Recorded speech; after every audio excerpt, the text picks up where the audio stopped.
All right, so we will start the session with a reflection and a reminder that our theme today is power. So that sounds exciting, doesn't it? All right, so sitting comfortably, eyes can be open if you want to experiment with that. And taking a moment if you need to just settle the body into the space, feeling the body physically slowing down, the breathing becoming gentle and relaxed and natural, feeling the shoulders relax, and yet the body is still engaged.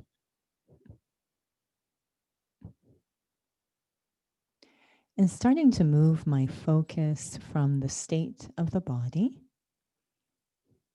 to that place behind the forehead. And today, thinking of that place as the powerhouse. It's really from that place behind the forehead that everything happens. It's not a physical place, but it's very real. It's my inner world. It's the space where thoughts and feelings and memories and decisions develop.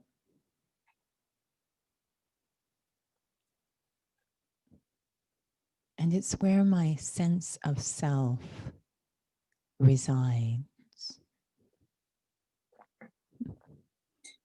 As if this body is a very tall building, and at the very top is a room. And the eyes are the windows through which I look out. And I, the thinker, I'm seated in this powerhouse behind the forehead. Whatever I think, whatever thoughts I create, for better or worse, has tremendous power. And so as I sit here now, I experiment with this power of thought.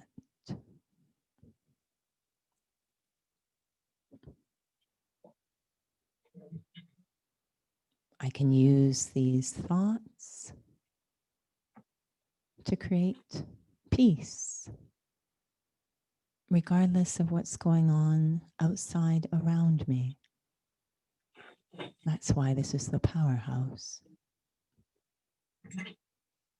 Even if there's upheaval around me, from the powerhouse, with the right thoughts, the right awareness, the right attitude and perspective, I can remain stable.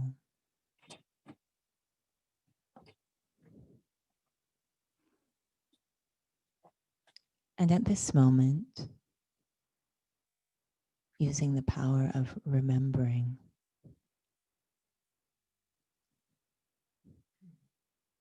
remembering the capacities of myself, the greatness of the human spirit. Within the self, there is perhaps the greatest power on this planet and an unlimited supply of it.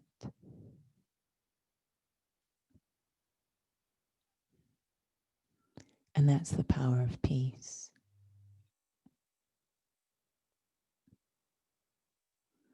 There is an unlimited supply of peace within myself. I often forget. And so it lies there untapped. when I remember, it's like an ocean inside of me, this incredible wealth of peace, very calm, very stable, very light.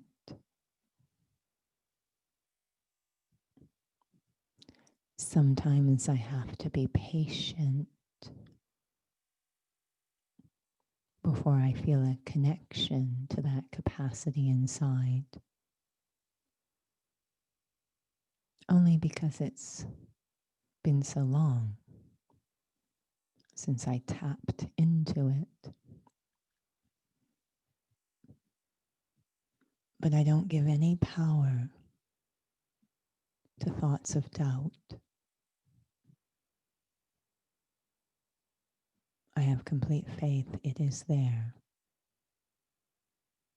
this wonderful capacity within. Just taking time to remember,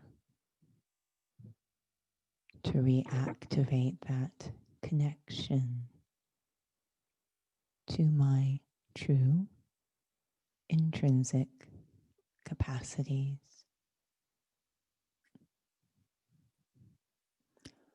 Om Shanti. So a warm welcome again. I know that some souls arrived after we shared. As usual, we are recording this session. You will not appear in the recording. But if you wish to contribute anything, you're welcome to unmute yourself, or if you prefer to go by chat, whatever is more comfortable for you. And today our topic is power. And this is a big topic, so we'll see how much we can fit into the time allotted. So we're going to start with you. I feel like we needed a, if I had studied earlier, I would have done breakout groups, but I'm not prepared for that. Next time we'll do breakout groups. I'm sure it's easy. But get you to reflect for a moment, starting with just the physical. So not jumping ahead to the spiritual meaning of the word power yet, just thinking from a physical perspective. When we hear the word power in the physical realm. Take your things and go, please. Sorry, Nishan? Oh. Did you need I'm so sorry. I was speaking to my partner because she's making some noises, and I was sorry about that. Oh, don't apologize. I was like, oh. Anyways, it's all good. Greetings to your father. So, on the physical plane, what does that power look like or mean when we think of power in a physical sense? What kind of ideas come to mind? So just taking a moment to reflect, just physically, what power means.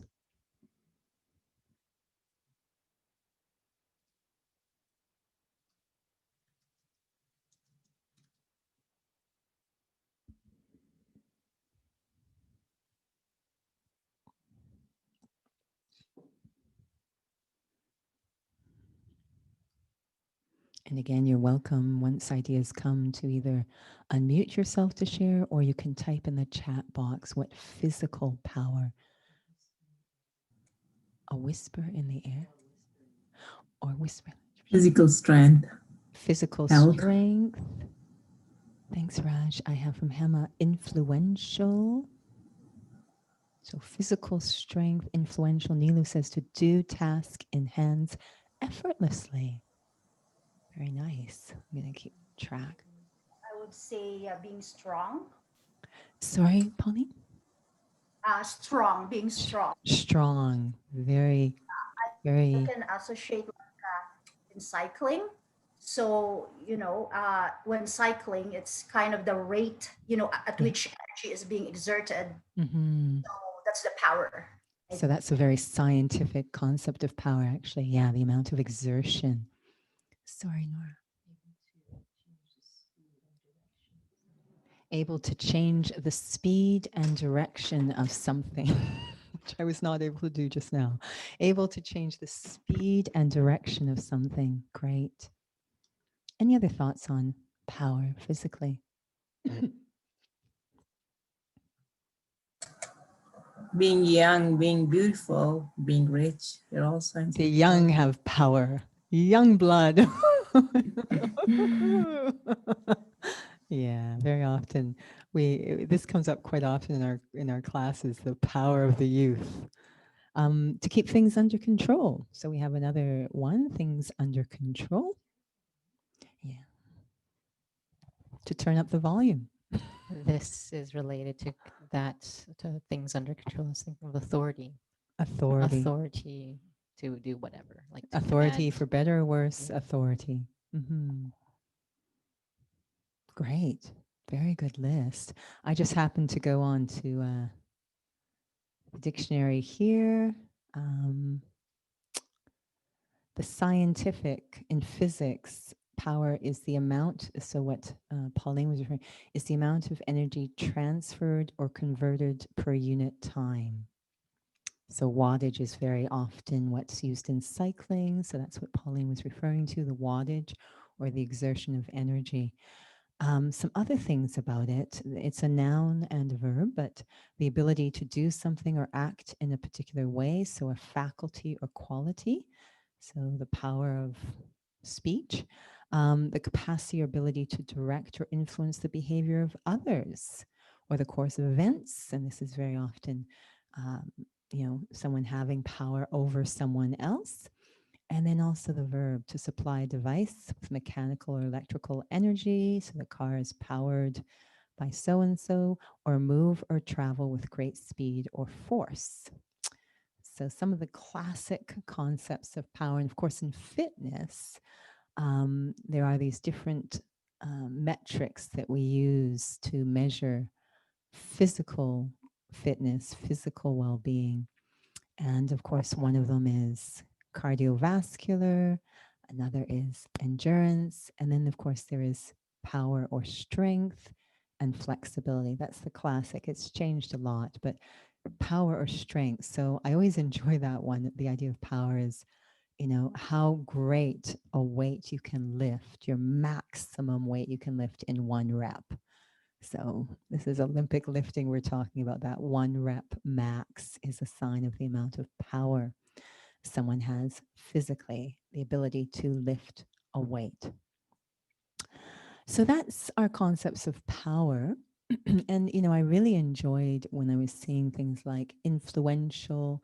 I loved the word that effortless that Nilu used. So doing a task effortless, it doesn't look like you're doing anything. Keeping things under control, the mastery. We could easily be talking about spirituality when we're using these types of terms. And this authority, the idea of being able to govern, if you will, or we use the word sovereignty or govern. It's a huge part, especially of the spiritual study that we practice here with the Brahma Kumaris, to the point that we call it Raj Yoga. And Raj means, Raj, what does Raj mean? We have a Raj in the crowd. Means royal. It means royal, it means king. Yeah. That's awesome. You have a beautiful name. It's hard to live up to your name, but that's what it means. Very good. So Raj means king, sovereign, royal. And so the practice we do is Raj Yoga. So this is a yoga, a union, something we're doing in order to restore, renew, reclaim that sense of mastery or power. And we have 4 subjects, and one of our subjects is yoga. And the idea being that specifically from yoga, we get that power. So the symbol that we connect with that subject of yoga in our study is a mace, which is a symbol of power. Not used very much now, but the the mace was a symbol of power. And I always kind of am amused because in Calgary, we have this very odd looking building called the Calgary Tower. So if you don't know what a mace looks like, it looks a little bit like the Calgary Tower. That's the kind of look. And it was a symbol of power. So when someone was holding the mace, the idea was they are the ones in authority with power. And so power is a huge part of Raj Yoga, to the point that we suggest happiness is not possible without this form of spiritual power. We get to a stage where we think happiness and peace are coming from the outside.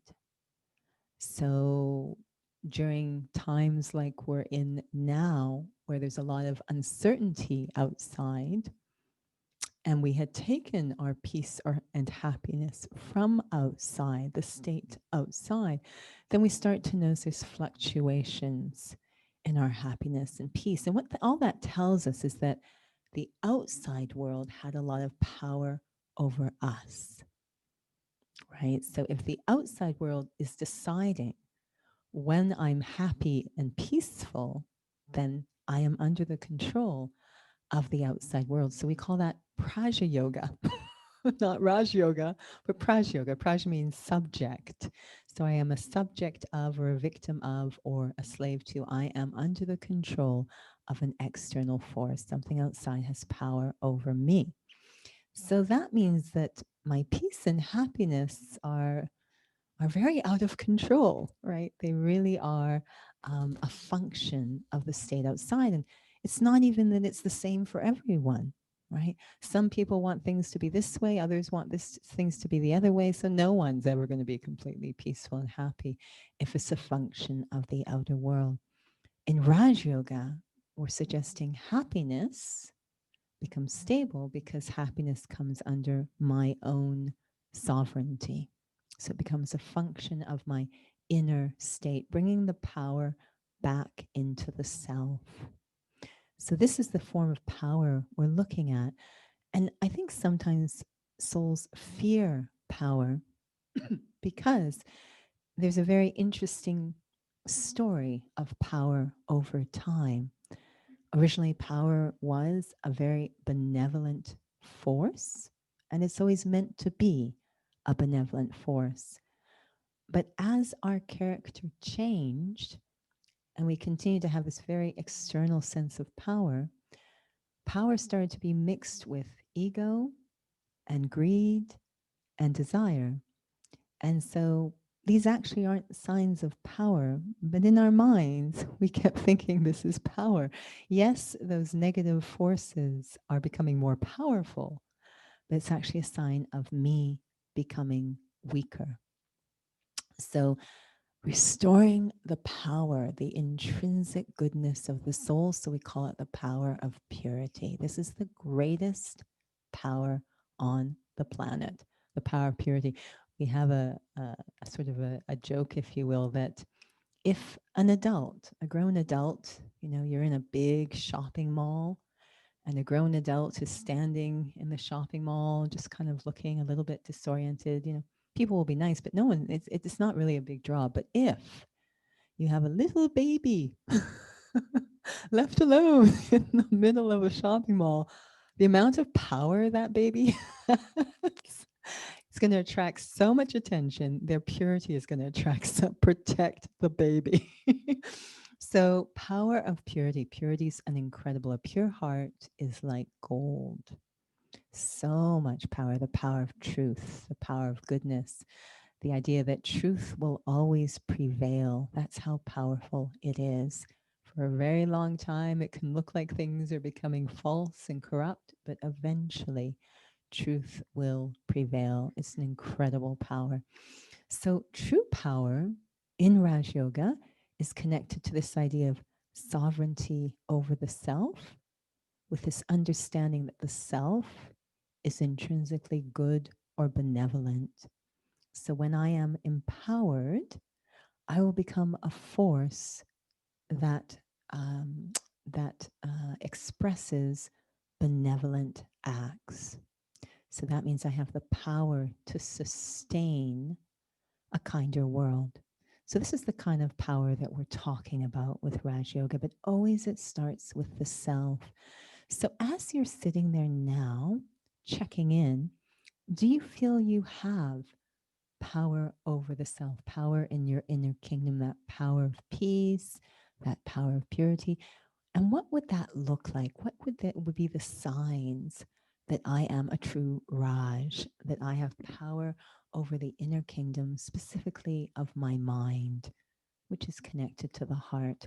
So what's the signs that I have that kind of power over the self? Again, ruling the self with benevolence. What are the signs that that's there?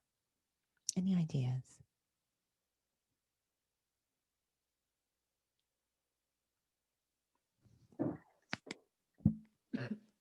Om Shanti Judy Ben. Yeah. Go ahead, Helen.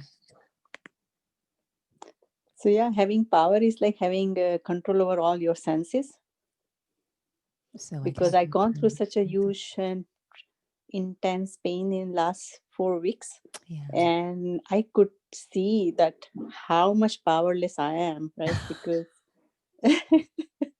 Not true, but it was very I intense had what you no went through. control over my pain and no endurance at all. Oh my God. Oh my God. It was such a roller coaster. So for the Yeah, no, sake of I others, really realized that I was so powerless. no, you're not. See, what happens in our study is that we get exams, Exactly. and No, these that's how exams, I saw it.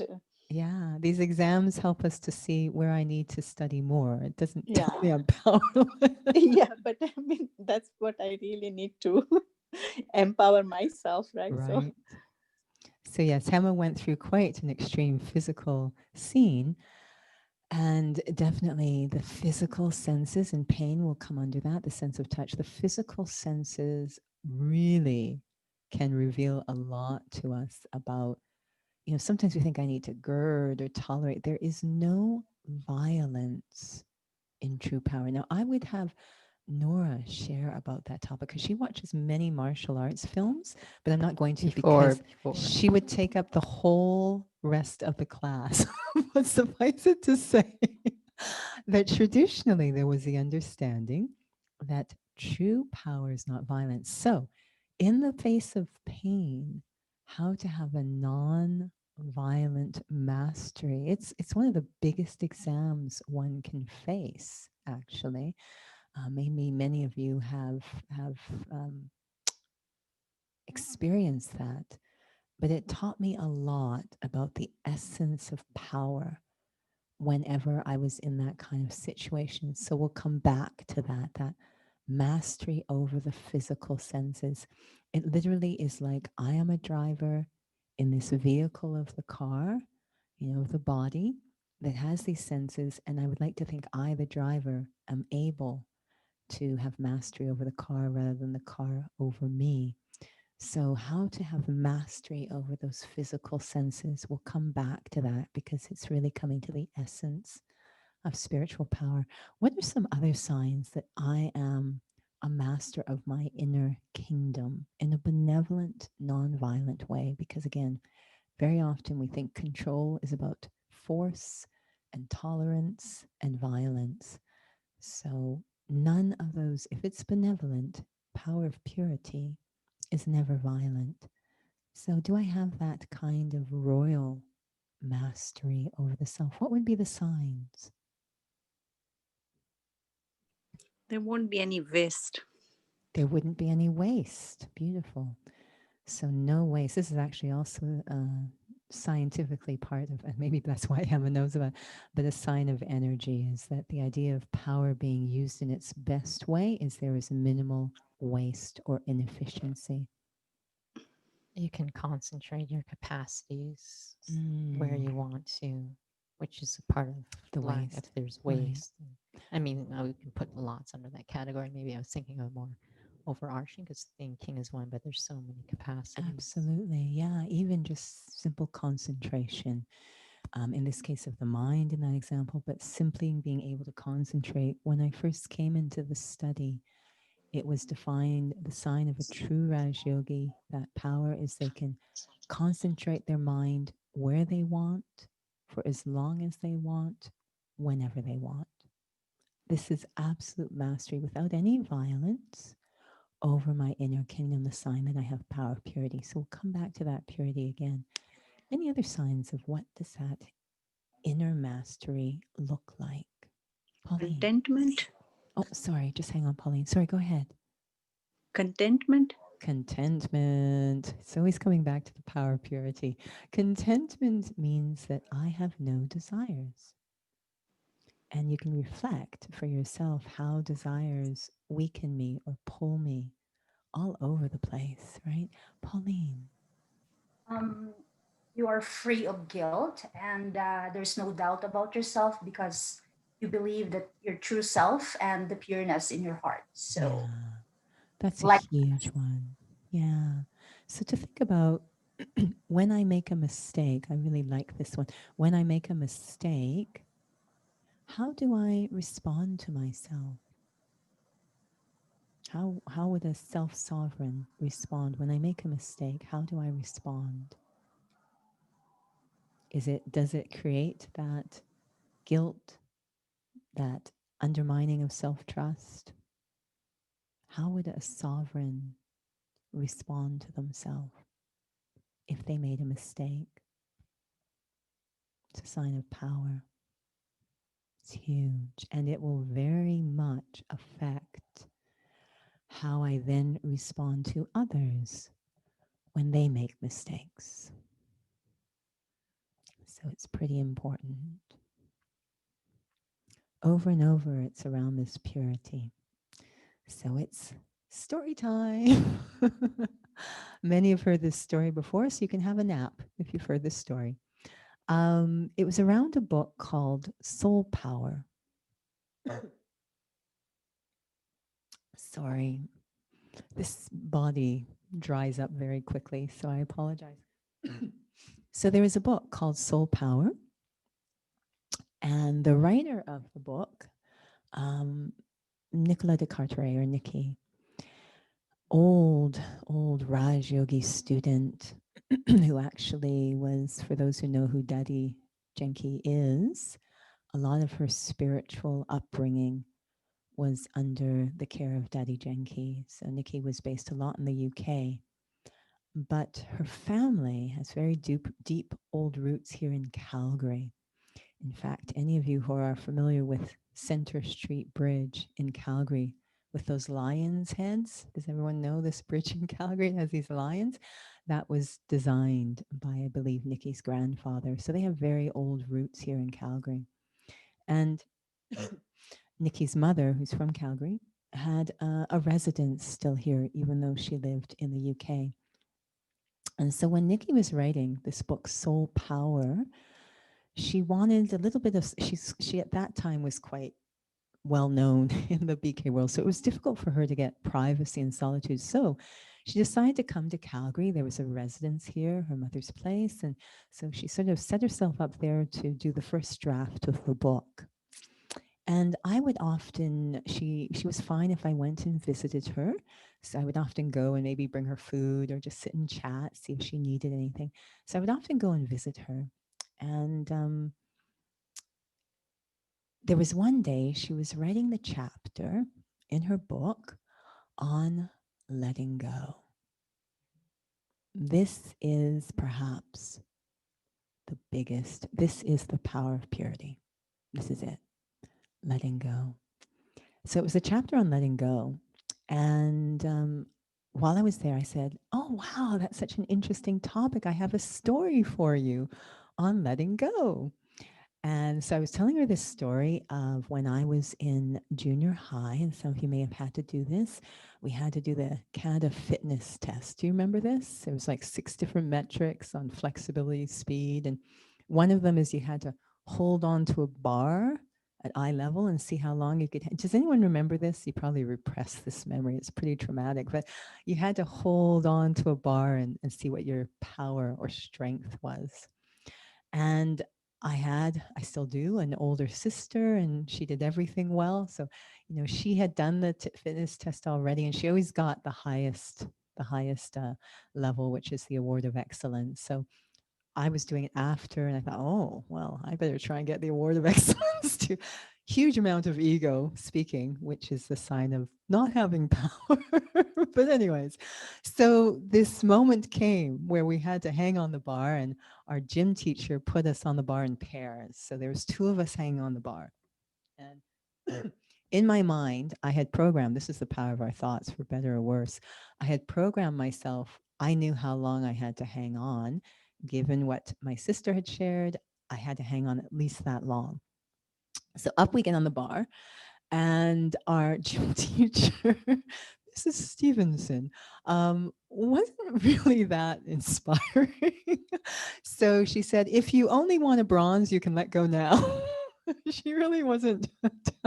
So my partner, who was very smart, let go at that point, really, because it was a ridiculous thing to be doing.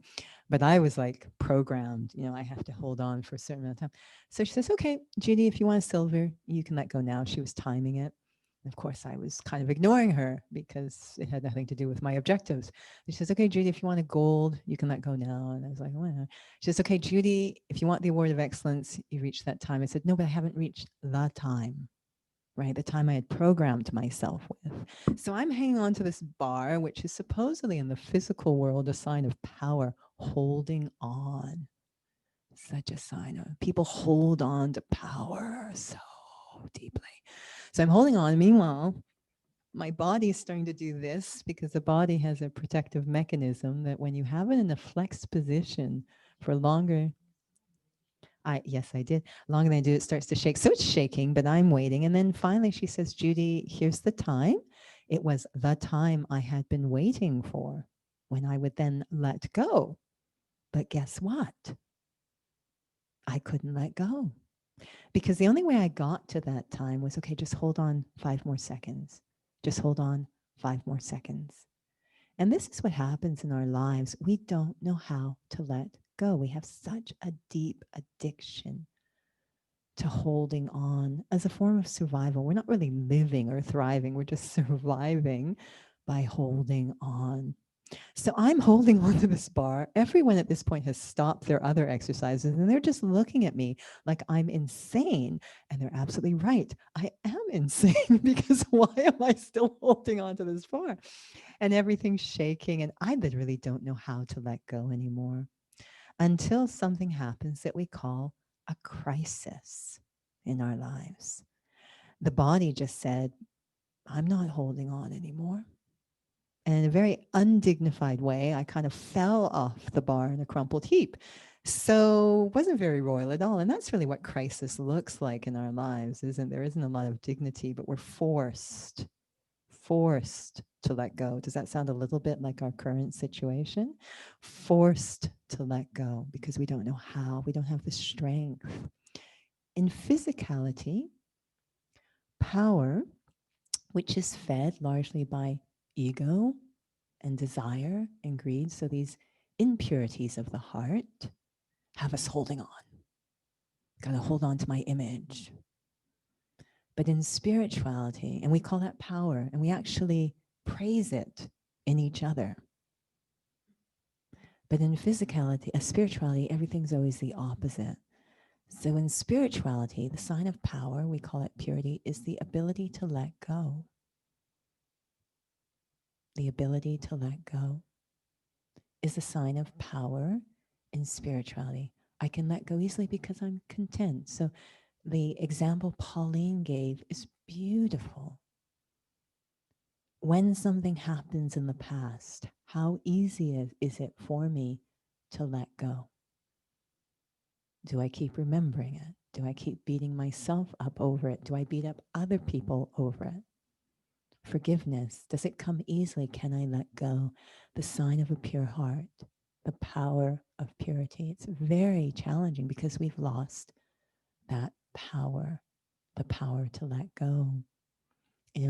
Contentment, the ability to let things. Contentment goes with the power we call accommodation as well as tolerance, the ability to allow, accept, create space. It's not doormat, far from it.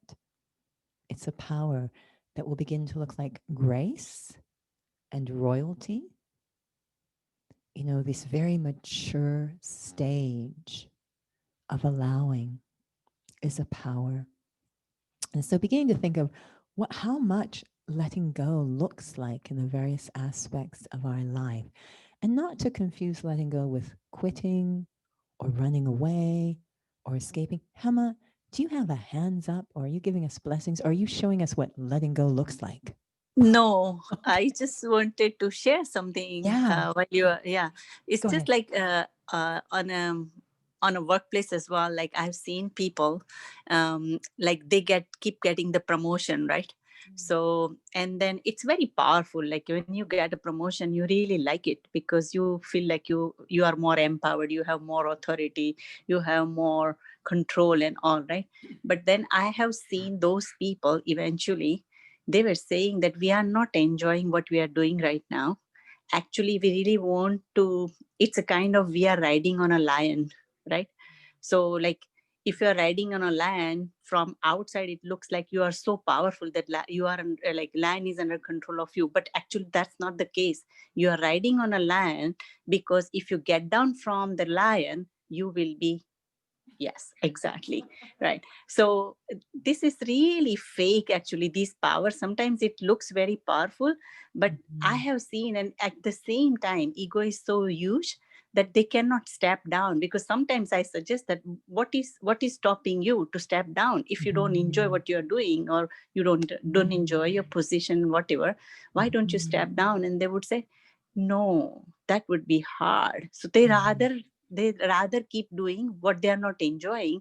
But ego is so huge, and that makes you so powerless. Actually, it looks from outside so powerful, but actually it's so fake. Well, it takes a huge toll on our heart, because the heart of the soul is actually not meant to be feeding off of the power of ego or the illusion of the power of ego. We're actually not built to do that. So it's actually quite damaging to the soul to be thriving, if you will, or surviving on this form of power. And it's incredibly challenging when you get into these subtle forms of false power, such as ego or anchors, attachment, desires. To release them is extreme. Like, we will come up with very good rationalizations that look great on the outside why we can't let go. And with the exception of someone like Brahma Baba, who voluntarily started to let go, most don't let go until a crisis comes. So we'll come back to Brahma Baba in a moment, but I'm remembering a story that, again, we may have shared before, about a young man in probably New York, a place where it can be very high paced. And he had been raised, somewhere between poor and modest upbringing. And his father was a pool cleaner, would clean swimming pools, and he would accompany his father. So his whole upbringing was about accompanying his father. They were quite poor, and going to these very wealthy homes, because those would be the ones with swimming pools, and seeing that style of life and deeply programming himself, saying, I want that quality of life. I want the swimming pool. And so he worked very, very hard. They didn't have money, but he got the highest level of education. He worked very hard to become an extremely successful, I believe he was working stock market exchange, very successful, very young, but he became very successful, very wealthy. He realized his vision, his dream. But he started to notice around him, very young, but around him, his colleagues who were young, starting to have quite severe medical problems, like as in heart attacks, the pressure of the job, the price of that power, that false power, if you will. And as he's watching this, he's really witnessing a crisis before it's going to happen to him, which felt like a crisis to him. He says, I think that's too high a price for this so-called power. And so he was in a very anxious state because now he's stuck between what his ego and his insecurities are telling him to do and what his pure heart is telling it, that inner wisdom is telling him to do. And he's just really not sure what to do. And his friend comes and says, I heard a story. He said, you might want to try this. It's where you pack up everything in your house into boxes if you're moving. Even your car, wrap up your car, everything. You pack up everything and you only unpack it if you need to use it. And so he did it. He said he'd try it. And so he packed everything up, including his car. He wrapped everything up. And after a month or two, he had only unpacked a very small fraction of everything in his house. And he found it extremely liberating, freeing, a return to innocence. And so he decided to either donate, give away, throw away what no one could use, or sell if no one would take it, but got rid of all this packed stuff. And he left his job. And he started a company that's all about helping others let go. He sort of discovered the secret of letting go. And most of us don't even start to dance with that possibility until there's a crisis. The exception that comes to my mind is Brahma Baba, the first student of the Brahma Kumaris. And he had a beautiful, perfect life. Really beautiful. He was one of the most successful businessmen in Northwest India, beautiful family, extremely well respected, incredible respect in the community, philanthropic, religious minded. The list goes on and on. He had pretty much a perfect life. Why would you mess with that? There was no crisis whatsoever in his life. And yet something inside, it's like there was an eternal little flame of purity that never quite goes out in the human soul. And it was starting to gather steam and create a restlessness inside.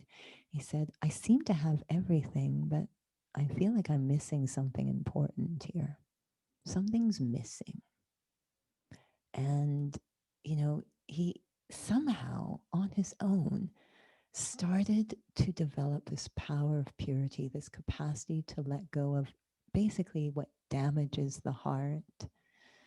So engaging in behavior where it no longer was winning the respect of the community. That's a big one to let go of, as Hema was suggesting, to let go of the approval of others, the respect, the customs and systems, not because he was rebelling or disrespecting them, but he felt himself very pulled to a completely different perspective that was based on dignity, personal dignity, self-sovereignty. And he really had to explore it. And it meant letting go of what had been so familiar and even feeding the image, to really let go of that. Incredible that he did that proactively rather than waiting for a crisis.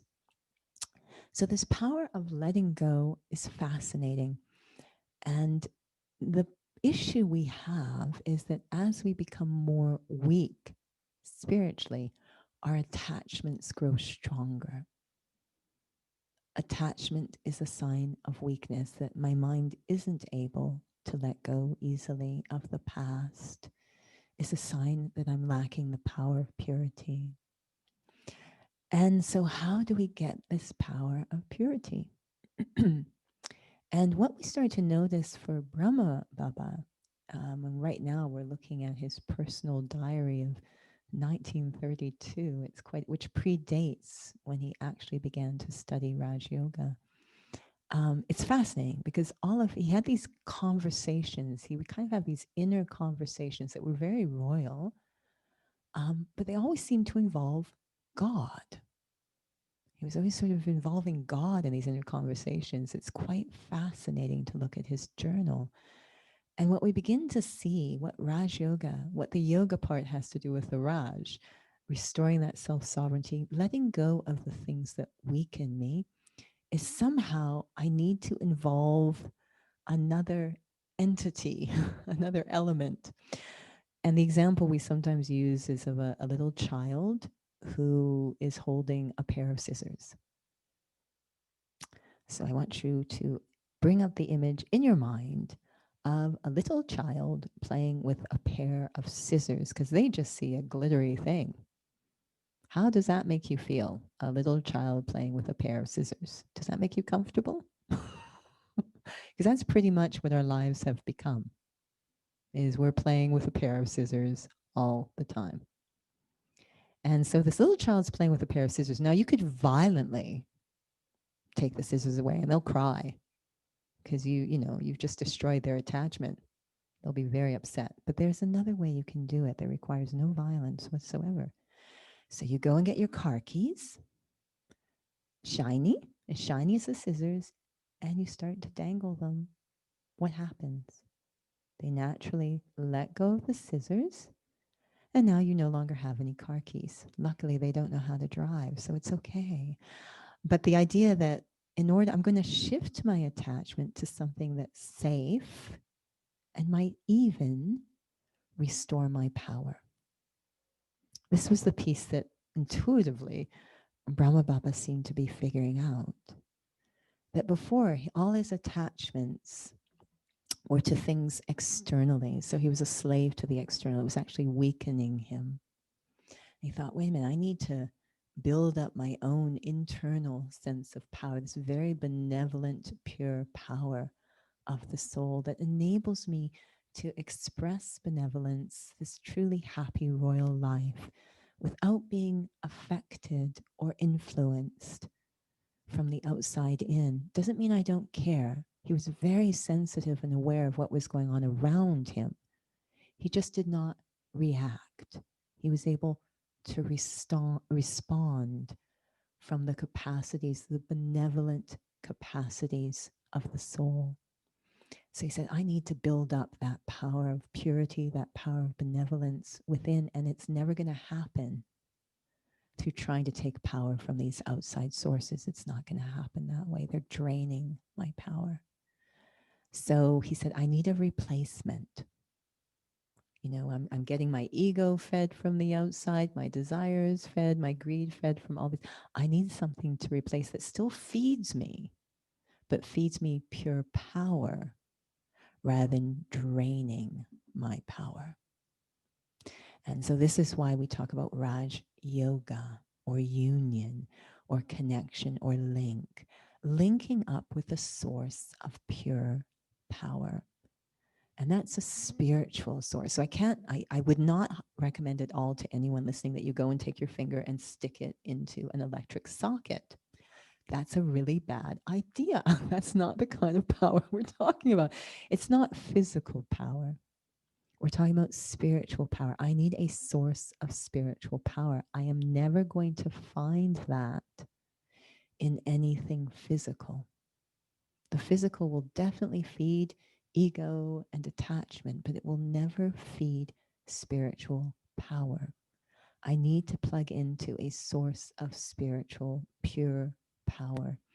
And so this is when we talk about the supreme being or the supreme source, the one soul who never loses their power of purity, their power of benevolence. And figuring out, Raj Yoga helps us to understand how to make that connection. And it's very beautiful because it says step one. It doesn't say, okay, go ahead, connect to God. And you're like, what? Because every time we do, we pull that being into physicality. So the first step of Raj Yoga, the first step of power, is to have a very different awareness of ourselves, a very powerful awareness of ourselves, right now we have an awareness that is actually quite disempowering. It doesn't really fully acknowledge the greatness of ourselves. It's very limited. We have a physical awareness of ourselves. So we think of ourselves as a certain gender, a certain age, a certain language, or certain physical skills, or and all of these things come and go. It's a very limited sense of ourself. It's like you've got this incredible capacity, and we're only tapping into a tiny bit of it by thinking of ourselves in a physical way. So the first step we do in Raj Yoga is let me reconnect. Before I try and connect to the power source, let me reconnect with a sense of myself. The other day, we'll end here because I'm looking at the time. The other day, we were doing these 12 days of fitness, and we had been assigned different days. And the day that, one of the days I was assigned was 11. And suddenly I had this number 11 in front of me on the screen.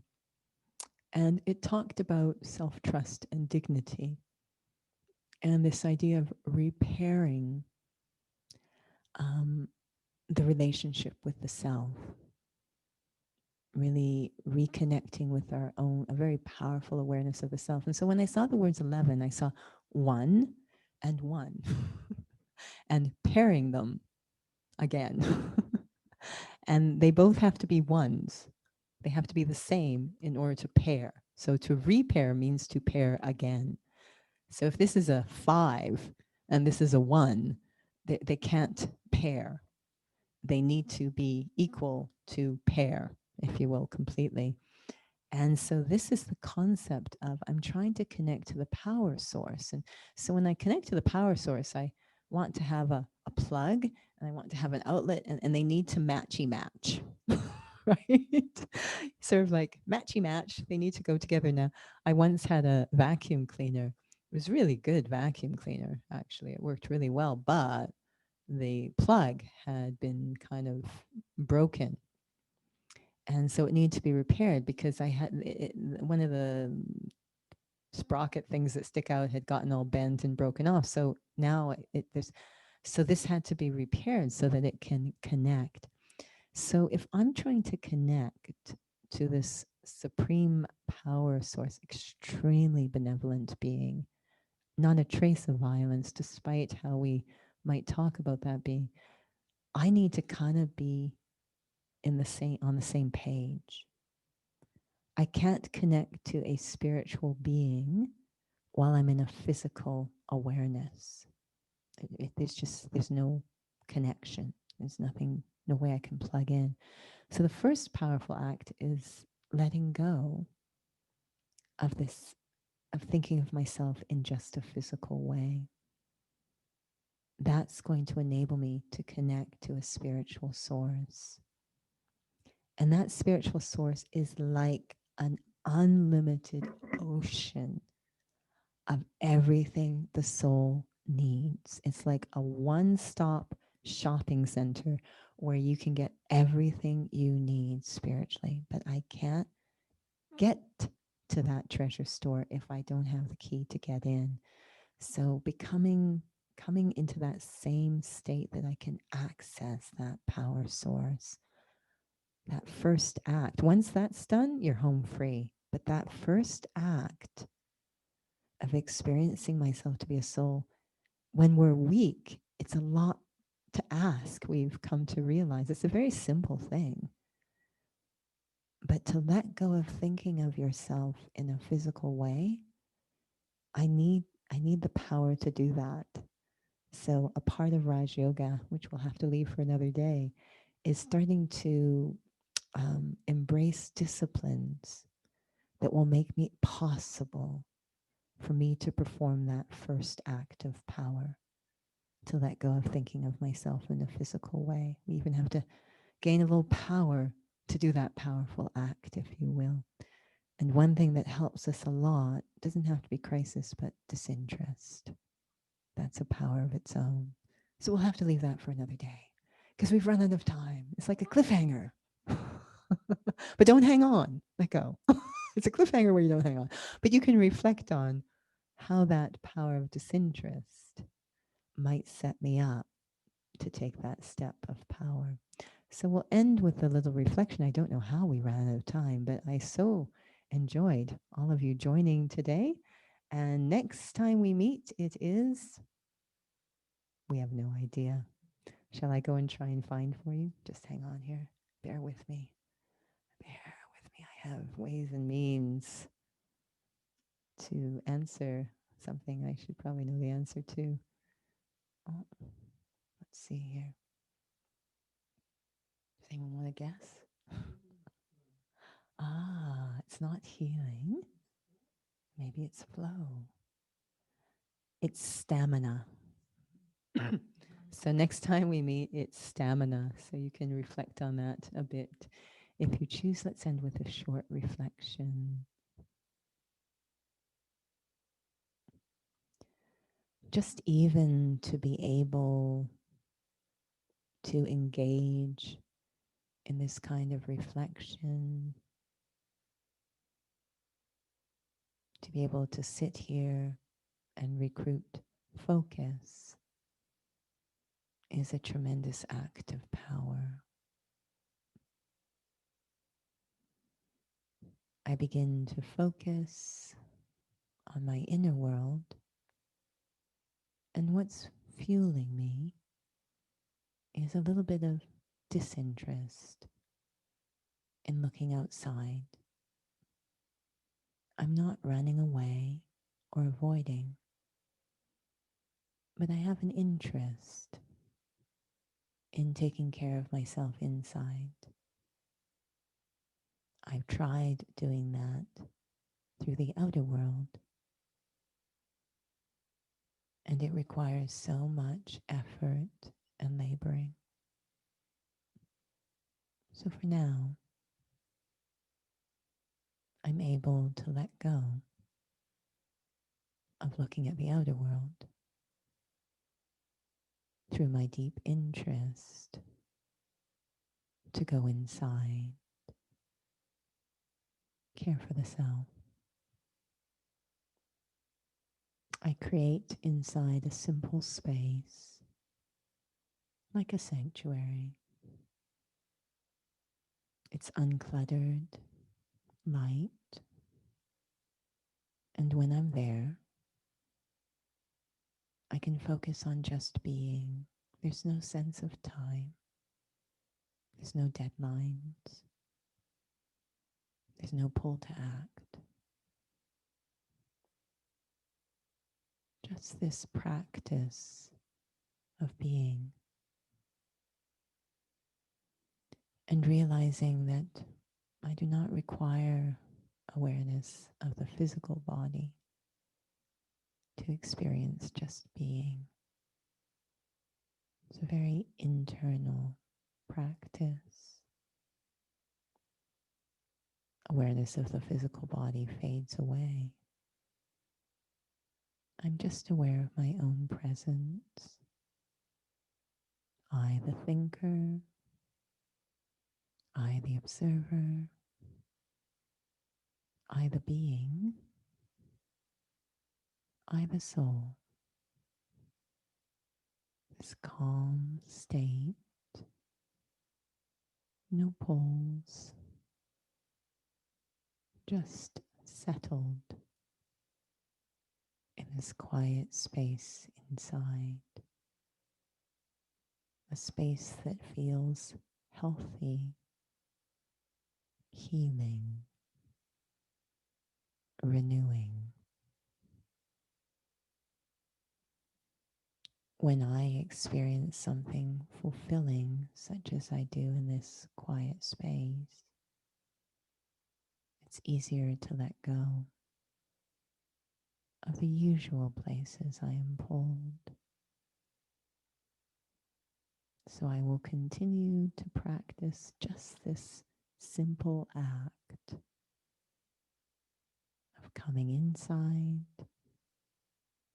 even a second of quiet, and then I go back into sound and action, and then I come inside, quiet, moving between the inner and outer, strengthening my capacity to let go. Om Shanti. Thank you so much for joining. It was a pleasure to have each and every one of you. And again, Stamina next Saturday. Perhaps we'll see you there or join any of our other drop-in events during the week. Until we meet again, Om Shanti. Have a great and light